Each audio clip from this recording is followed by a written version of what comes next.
अब तो आप लोग जान गए होंगे, पढ़ते पढ़ते जैसे ही संज्ञक छ पढ़ लिए, इसके बाद शिशुपाल बदम के 3 श्लोक पढ़े। थोड़ा सा आप लोगों को उबन हुआ होगा, थोड़ा बहुत ज़्यादा तो नहीं। भी आकारांत था नपुंसक लिंग में, जिस तरह से सर बता रहे थे पत्र शब्द आया था। आज पीछे बैठे बैठे हम भी सोचते रहते हैं क्या आएगा, हम क्या मेरा पॉइंट आएगा, मैं क्या बोलूँगा वहाँ। तो पत्र जिस प्रकार से पुस्तकम पुस्तके पुस्तकान हो रहा था, उसी प्रकार से पत्रम पत्रे। तो एक शब्द को पकड़िए और एक शब्द की तरह चलने वाले दूसरे शब्द किस प्रकार से चलना है उसको चलाइए। और धीरे धीरे चलते चलते, जब बच्चे छोटे होते हैं तो माँ होकर के मतलब बकैयाँ चलते हैं और उनको हाथ अंगुली पकड़ा कर धीरे धीरे चलाते हैं। उसके बाद चलते चलते फिर दौड़ने लगते हैं। तो हमारी अभी हम लोगों का प्रयास 2 दिन या 3 दिन से प्रारंभ हुआ है। अगर आप लोग साथ देने का वादा करेंगे तो आप लोगों को जिस तरह से हम वादा किए थे कल, उस प्रकार से वादे पे हम लोग खरे उतरेंगे। तो आज हम लोग पढ़ेंगे हरि शब्द का रूप। कल आप लोगों से हम वादा भी किए थे कि हरि शब्द का रूप हम लोग पढ़ेंगे। तो लिख दें हरि शब्द का रूप, लिख दें कि याद है? सबको याद है?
देख लीजिए कहीं छूट तो नहीं गया है।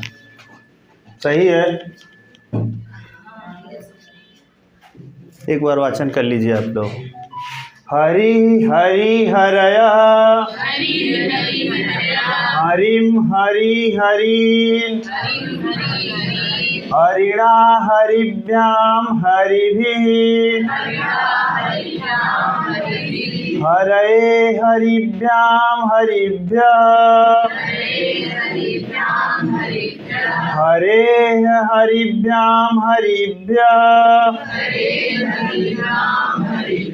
हरे हरयो हरिणाम हरो हरयो हरिषु हे हरे हे हरि हे हरयः। उसी प्रकार से कवि है, कवि कवि कवयः। आप लोग मिला करके सब लोग एक साथ वाचन करेंगे। फिर कर लीजिए, इसी पे बैठाइए कवि को। कबीर कबीर कबया कबीर कबीर कबीर कबीना कबीभ्याम कबीरी कवये कबीभ्याम कबीभ्या कवे कबीभ्याम कबीभ्या कवे कवयो कबीनाम कवौ कवयो कबीषु हे कवे हे कबीर हे कवया। बहुत बढ़िया। हमें तो लग रहा है सब लोगों को ईकारांत शब्द का रूप आता होगा। और इसमें हम लोग पढ़ रहे हैं शब्द रूप। शब्द रूप के साथ साथ हरि शब्द चतुर्थी विभक्ति एक वचन में रूप बना है हरये। हरये में संधि होता है, अयादि संधि। हरये, विष्णवे, गुरवे जितने शब्द होते हैं वहाँ पर अयादि संधि हो जाती है और चतुर्थी विभक्ति एक वचन में रूप बनता है। और पूछा भी जाता है हरये कहाँ का रूप है, किस विभक्ति का, किस वचन का। तो क्या बताएंगे? हरि शब्द का चतुर्थी विभक्ति एक वचन में रूप क्या बनता है? क्या बनता है? हम लोग जब आते हैं मंच पे तो हम क्या बोलते हैं? नमः संस्कृताय। क्या बोलते हैं? नमः संस्कृताय। चतुर्थी विभक्ति एक वचन का प्रयोग करते हैं नमः, स्वस्ति, स्वाहा, स्वधा, अलम, वसट के योग में। जब हम उपपद विभक्ति का प्रयोग नहीं करते हैं तो वहाँ फिर क्या करते हैं? नमः के योग में हम चतुर्थी लगाए हैं। जब अनुवाद हम करते हैं, अनुवाद करने में पहले हम जानते हैं कि कारक विभक्ति क्या है, उपपद विभक्ति क्या है। कारक विभक्ति बलिवसी होता है कि उपपद विभक्ति बलियसी होता है? केवल ये समझिए आप लोग कि हम शब्द रूप पे धातु रूप नहीं जानते, जानते सब कुछ हैं, लेकिन टॉपिक मुझे मिला है शब्द रूप और धातु रूप का। हालांकि समय मिलेगा तो छोड़ेंगे नहीं जब तक हम हंस लीजिए बीच बीच में आप लोग। तो फिर कारक विभक्ति बलियसी है कि उपपद विभक्ति? कारक विभक्ति। चर्चा हम लोग कर रहे थे हरि शब्द के रूप पर। हरि शब्द का हरि रूप, हरि नहीं हरि रूप कितने जगहों पर बना है? 3 जगहों पर। कहाँ कहाँ बना है? बहुत सुंदर। आप लोग लग रहा है कि सब पढ़ के आए हैं। बताना क्या है? बताना तो बस आप लोगों को 103 बताना है कि यहाँ यहाँ ये होगा, जानते सब लोग रहते हैं।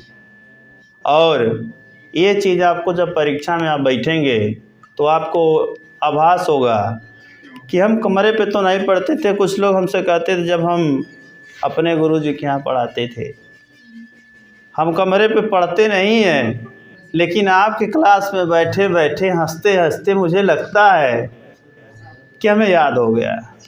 सर्वनाम शब्द बहुत कठिन लगता था, बहुत सरल हो गया। सर्वनाम शब्द में सर्व शब्द बहुत कठिन था लेकिन सरल हो गया। कल सरल लगा कि नहीं? आप लोगों को खुल के बोलिएगा, ये नहीं दबाव में नहीं। तो सर्व शब्द का चतुर्थी विभक्ति एक वचन में रूप पुल्लिंग का क्या बनेगा? सर्वस्मय। और स्त्रीलिंग में क्या बनेगा? आप लोग समझ रहे हैं कि हम इत संज्ञा पढ़ लिए फिर पीछे सर आएंगे नहीं, लेकिन हमारा तो भाई पीछे भी जाता रहता है, इसलिए कि पीछे वाला आपका भूल गया कि याद है। और तब तक हम पीछे जाते रहेंगे जब तक आप पीजीटी और टीजीटी का परीक्षा दे नहीं लेंगे, तब तक रिवीजन कराते रहेंगे। आएंगे फिर अपने टॉपिक पर। हरि शब्द का हरेह रूप कितने जगहों पर बना है? कहाँ कहाँ बना है? पंचमी विभक्ति और षष्ठी विभक्ति। भूलेगा तो नहीं? अब पूछने वाला प्रश्न है, हरि शब्द का षष्ठी विभक्ति द्विवचन में रूप क्या बनता है? पहला ऑप्शन आपका रहेगा हरयोः और दूसरा ऑप्शन रहेगा हरयोः। याद रखे रहिएगा, प्रश्नकर्ता प्रश्न बना करके पूछ देगा। हरि शब्द का रूप होता है हरयोः हरियों दोनों, इनमें से क्या मारेंगे आप लोग? हरियों।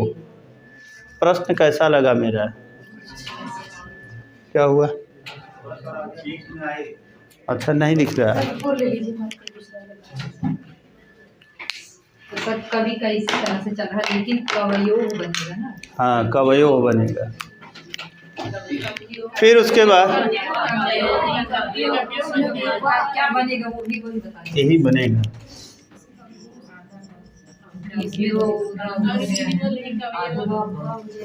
नहीं बनेगा? अच्छा सॉरी भाई, देखिए आप ही लोगों की तरह हम भी हैं, गलती सबसे होती है। अगर गलती नहीं होती तो हम लोग यहाँ नहीं होते, कहीं और होते। और अब गलती ना हो, जो हो गई वो अब ना हो, इसलिए हम लोग एक मंच पे आए हैं और इस मंच से हम ये चाह रहे हैं कि जो हम गलती किए हैं वो आपसे ना हो। ठीक है?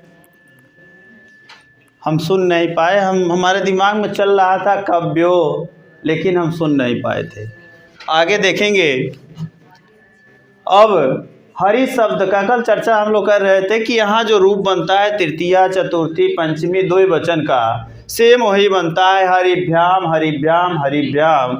और यहाँ जो बनता है लगभग चतुर्थी विभक्ति बहुवचन और पंचमी विभक्ति बहुवचन में क्या बनेगा? हरिभ्या हरिभ्या। और उसके बाद बड़े मज़े की बात ये है कि अब इकारांत हम चलाते रहते हैं, हरि शब्द है, हरि शब्द है, लेकिन षष्ठी विभक्ति बहुवचन में जब हम जाते हैं तो जो हरि नाम हो जाता है। और तृतीया एक वचन में क्या बनता है? तो इसी बात में आप लोग बताएंगे। आकारांत विश्वपा रूप चला था, विश्वपाम रूप किस विभक्ति किस वचन का है?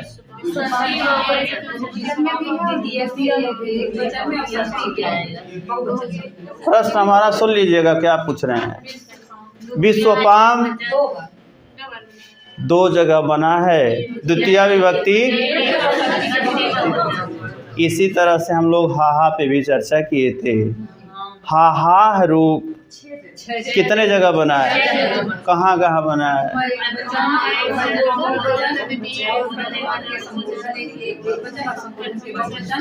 विश्वपा का अर्थ क्या है? संसार का। हाहा का अर्थ क्या है? बहुत बढ़िया, हम इसलिए चल रहे हैं पीछे कि आप लोगों को भूले ना। देखिए शिषपाल बदन थोड़ा भूल जाएंगे तो अगल बगल से काम चल जाएगा, लेकिन यह भूल जाएगा तो अगल बगल वाले में कहता है क्या ये प्राइमरी की कक्षा पढ़ के आए हो, आपको शब्द रूप धातु रूप नहीं आ रहा। इसलिए कि हमारे साथ एक घटना घट चुका है, इसलिए हम चाहते हैं कि आप लोगों के साथ एक घटना न घटे। आगे फिर आएंगे। अब आपसे प्रश्नकर्ता प्रश्न पूछ सकता है, हरि शब्द का सप्तमी विभक्ति एक वचन में रूप क्या बनेगा? क्या बनेगा? हरव। अब एक प्रश्न इम्पॉर्टेंट महत्वपूर्ण जिसको कहा जा सकता है, हरि शब्द का रूप हरि हरि हरया चल रहा है, लेकिन संबोधन एक वचन में रूप इसका परिवर्तित हुआ, क्या बना? हे हे कवे। क्या बनेगा? हे हरे। तो यहाँ पर परिवर्तित हो रहा है। यहाँ पर ध्यान देने वाली बात है कि आपका ये प्रश्न गलत न हो। हम लोग चर्चा भी कर रहे थे कि जो संबोधन होता है, संबोधन प्रथमा विभक्ति एक वचन में ही परिवर्तित होता है और कहीं परिवर्तित नहीं होता।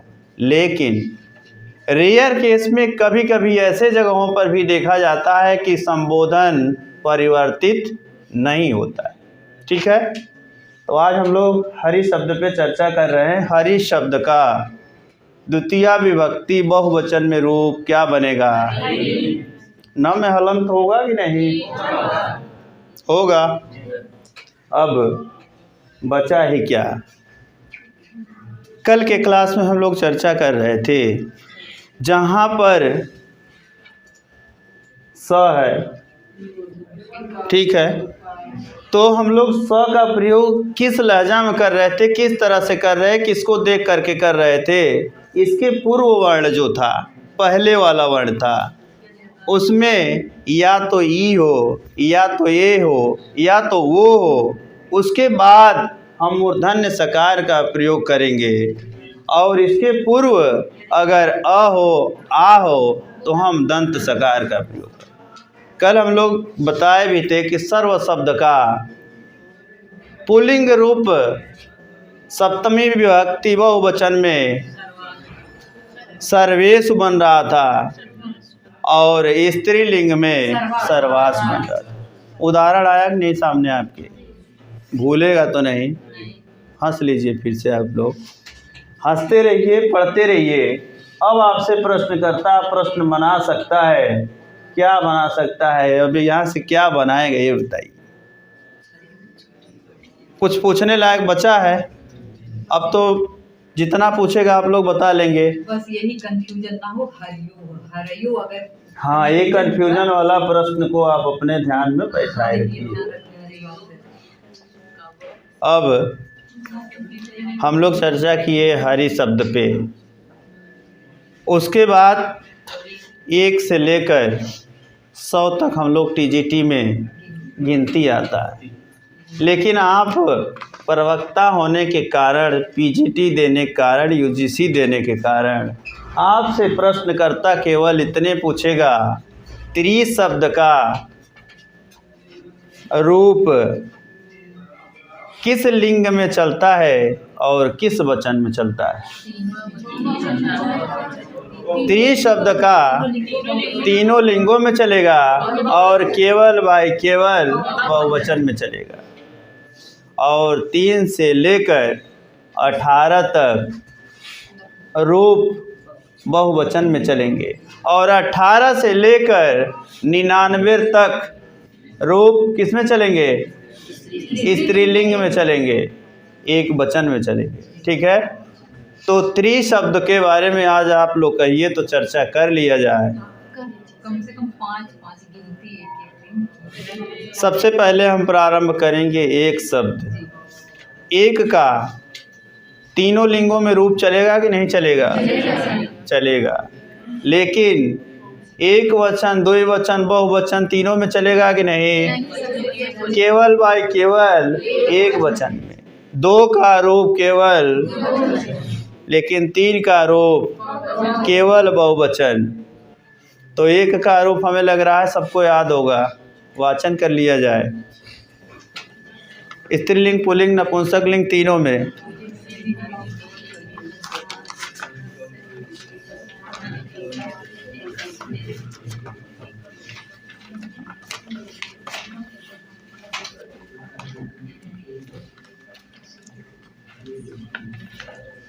एकः, एकम, एकेन, एकस्मै, एकस्मात्, एकस्य, एकस्मिन्। ये किसका था? पुल्लिंग था, स्त्रीलिंग?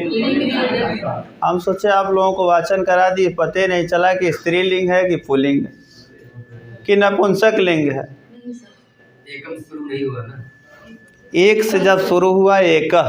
एकह मतलब, एकम मतलब, एका मतलब। अरे भैया हम पूछना क्या चाह रहे हैं उस पे तो जाइए। केवल हम एक पूछ रहे हैं, एक मतलब स्त्रीलिंग भी हुआ, पुल्लिंग भी हुआ और नपुंसक लिंग भी हुआ। तो हम पूछे एक मतलब एकह तो पुल्लिंग का बोध हुआ, एका स्त्रीलिंग का बोध हुआ और एकम। समझ में आया कि नहीं? कितना आसान है। आगे हम वाचन करेंगे नपुंसक लिंग का। एकम, एकम, एकेन, एकस्मै, एकस्मात्, एकस्य, एकस्मिन्। अब मैटर फिर फंस जाएगा। हम कैसे जानेंगे कि पुल्लिंग का बोध हो रहा है, स्त्रीलिंग का बोध हो रहा है? एकम, एकम तक तो हम जान गए, लेकिन जब एक के बाद जो वस्तु होगा। जैसे पंच 5 पुस्तक पढ़ता है तो पंच पुस्तकान क्या होगा? पंच पुस्तकान 5 बालक पढ़ता है, क्या बनाएंगे अनुवाद? पंच बालक का पठंत। समझ में आया कि नहीं? कहने का मतलब क्या है कि हम कैसे बोध करेंगे, उसके आगे पीछे का जो शब्द लगा रहेगा उससे हम बोध कर पाएंगे। इस तरह से तो हम एकम जान गए, एका जान गए, एका जान गए। आगे हम स्त्रीलिंग पे आएंगे।